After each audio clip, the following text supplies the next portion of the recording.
Hello everyone, दोस्तों मैं अरुण शर्मा। आप देख रहे हैं दोस्तों इस वीडियो में बात करने वाले हैं राजस्थान के दंगल के बारे में कि राजस्थान का रण अभी चुनावों का हुआ नहीं है और वहां पे समीकरण जो फैला हुआ है वो समेटने पे नहीं समेट रहा है। उसमें सारी पार्टियां जोर लगा रही हैं पर राजस्थान के रण में इस बार सब फेल नजर आ रहे हैं। दोस्तों अगर आप चैनल पहली बार है तो जुड़ सकते हैं सब्सक्राइब करके ताकि सारी वीडियो आप देख पाएं। दोस्तों बात करते हैं बीजेपी सरकार के बारे में कि मोदी जी ने राजस्थान में बहुत बड़ी बड़ी विशाल रैलियां की और बीजेपी गुट को साधने की आला कमान ने बहुत कोशिश की पर बीजेपी में इस बार जो घमासान मचा है।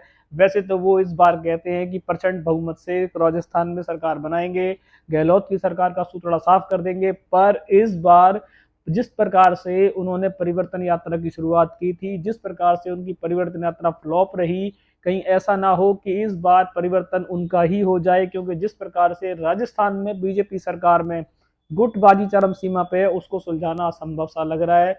अभी बीजेपी ने अपनी पहली सूची जारी की टिकट बंटवारे को लेके और उसमें से सारे बागी तेवर नजर आने लगे।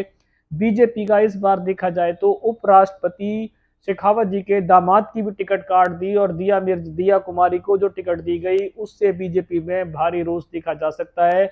और दिया कुमारी को ऐसी टिकट दी गई जहां से लगभग उनकी जीत पक्की थी। अब दिया कुमारी को शेखावत के दामाद से ऊपर रखना अपने आप में बीजेपी को सोचने का विषय है, मंथन की जरूरत है। और इस बार जितने लोगों की टिकट कट रही है उसमें अब एक चर्चा जोरों पे है कि जितनी टिकट काटी जा रही है वो सिर्फ वसुंधरा खेमे को बर्बाद करने के लिए है, कि वसुंधरा की वो इस बार युग खत्म करना चाहती है बीजेपी। और वसुंधरा के जितने भी जान पहचान या जितने भी नजदीकी समर्थक थे उनको पहली सूची में जोर का झटका दिया जा चुका है। और वसुंधरा राजे का सुनने में बताते हैं कि उनकी एक भी नहीं चली और बीजेपी ने जिस प्रकार से उनका परिवर्तन यात्रा में सूतड़ा साफ किया था, सिर्फ मोदी जी की रैलियों में बुलाया गया और मोदी जी की रैलियों में जो उनको अपमान और तिरस्कार झेलना पड़ा उसकी शायद वो उन्होंने कल्पना भी नहीं की थी। अब इसमें सूत्र बताते हैं कि जब मोदी जी की रैली से पहले बीजेपी गुट ने उनको बहुत समझाने की कोशिश की कि आप मान जाओ, पर वो नहीं मानी। जब जब बीजेपी यात्रा निकालना चाहती थी तो उन्होंने बीजेपी की यात्रा में सहयोग ना करके बीजेपी को आंखें दिखाई और अपनी देव दर्शन के बहाने बहुत सारी यात्राएं ठोक डाली, जिससे बीजेपी सख्ते में थी और बीजेपी अपनी यात्राओं का जो उनका बदला था वो बीजेपी ने ले लिया। मोदी जी की रैली के लिए सिर्फ उनको एक आमंत्रित उपाध्यक्ष के लिए आमंत्रित किया गया पर उनको स्टेज साझा तक करने की नौबत नहीं आई।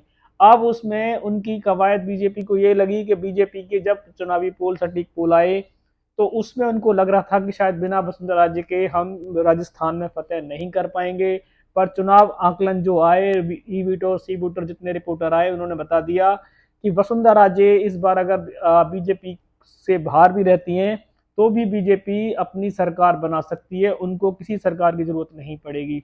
तो बीजेपी इससे गदगद हो गई और बीजेपी ने सबसे पहले वसुंधरा राजे के समर्थकों पे कलम चला दी। और वसुंधरा राजे का तो नाम टिकट में दूर दूर तक नहीं है। हो सकता है कि बीजेपी इस बार उनको सेवादार बना के ही छोड़ दे। जिस प्रकार से वो ताल ठोक रही थी तो उनको निर्दलीय ना लड़ना पड़ जाए, क्योंकि उनको बीजेपी ने काफी साधने की कोशिश की थी पर वसुंधरा राजे अपने कद को लेके, अभी अपने अभिमान को लेके बीजेपी को बहुत बार वो आंखें दिखा चुकी थी और बीजेपी इस बार उनको बर्दाश्त करने के मूड में नजर नहीं आती।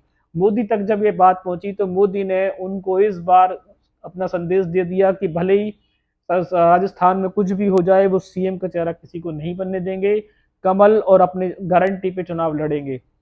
इससे वसुंधरा राजे को जोर का झटका मंच पे लग चुका था पर फिर भी उसको ये उम्मीद थी कि शायद इस बार हमारी चल जाएगी, जो नहीं चली। और बीजेपी में जो टिकट बंटवारे को लेकर घमासान मचा है, वसुंधरा राजे भले ही कुछ करे या ना करे पर जिस तरीके से शेखावत जी के दामाद और काफी सारे लोगों के, दिग्गज लोगों के टिकट सिर्फ वसुंधरा राजे की शक्ल को देख के काटे जा रहे हैं, तो ये बीजेपी के लिए आने वाला रोड है। क्योंकि उनकी क्या गलती थी कि वो वसुंधरा राजे के साथ खड़े थे, पर बीजेपी इस बार शायद होश में जो खो बैठी है और वो चुनावी वोटर के नतीजों पे दाव चलाना चाहती है। क्या पता चुनावी दाव उनका इस बार चल पाए या न चल पाए, क्योंकि ई वोटर और सी वोटर के जो नतीजे होते हैं कई बार समीकरण उल्टा पड़ जाता है। पर इस बार बीजेपी को अपने ऊपर गुमान है कि वो जो चाहे, जिस तरीके की आला कमान चाहे वो उसको कर सकता है। वो मोदी जी की गारंटी के ऊपर, कमल के ऊपर खेलने के लिए तैयार है। चाहे वसुंधरा राजे का गुट पूरा चला जाए, चाहे बीजेपी में कोई बगावती तेवर दिखा दे, बीजेपी इस बार किसी की शर्तों पे झुकने को तैयार नहीं है। पर अभी आने वाला राजस्थान का दंगल जो चुनाव से भरा है, नवंबर में पता पड़ेगा कि बीजेपी की हवा किस ओर बह रही है और ये जितने बागी हैं, क्या ये कांग्रेस की सरकार को बनाने में सहयोग देंगे। जिस प्रकार पिछली बार कांग्रेस की सरकार को मायावती की कुछ सीटों की जरूरत पड़ी थी, हो सकता है कि अगर कांग्रेस की 75 से 60 सीटें आने की संभावना है, तो शायद ये 20 से 25 सीटें जिस प्रकार से बीजेपी ने काटी हैं, ये सब कांग्रेस में चली जाएंगी। अगर ये कांग्रेस में जाती हैं तो कांग्रेस की बल्ले बल्ले हो सकती है और बीजेपी को इस बार दोबारा से जो दूसरी लिस्ट जारी करेंगे उसमें एक मंथन की जरूरत है। ऐसा ना हो कि वसुंधरा की खुंसबाजी के चक्कर में निर्दलीय जो बेचारे खड़े होते हैं, जिस तरीके से पार्टी में बहुत पुराने हैं, जिनका मान सम्मान है, खाली वसुंधरा के नाम के चलते उनको पार्टी से बाहर का रास्ता दिखा दिया जाए।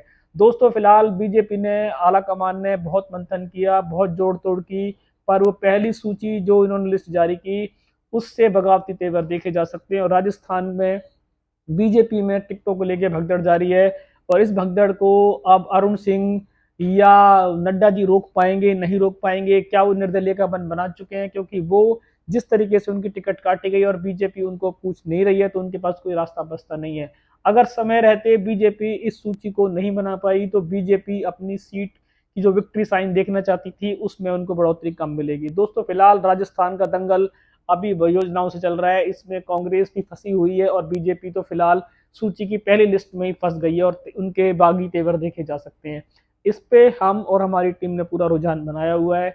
इसमें कौन निर्दलीय खड़ा होगा और कौन बीजेपी को आगे दिखाएगा और कौन बीजेपी किसको बाहर का रास्ता दिखाएगी, हम उसकी सटीक विश्लेषण आपको ला के देंगे। अगर आपने चैनल पे कोई डिबेट मिस की है तो आप चैनल को सब्सक्राइब करके जुड़ सकते हैं, ताकि राजस्थान के दंगल की बहुत सारी डिबेट हमने डाली है और आने वाली डिबेट भी आपको टाइम से मिलेगी। दोस्तों मैं अरुण शर्मा स्वास्थ्य जॉब दत्त सोच के साथ मिलूंगा इसी चैनल पर। तब तक अपना ध्यान रखें। नमस्कार दोस्तों।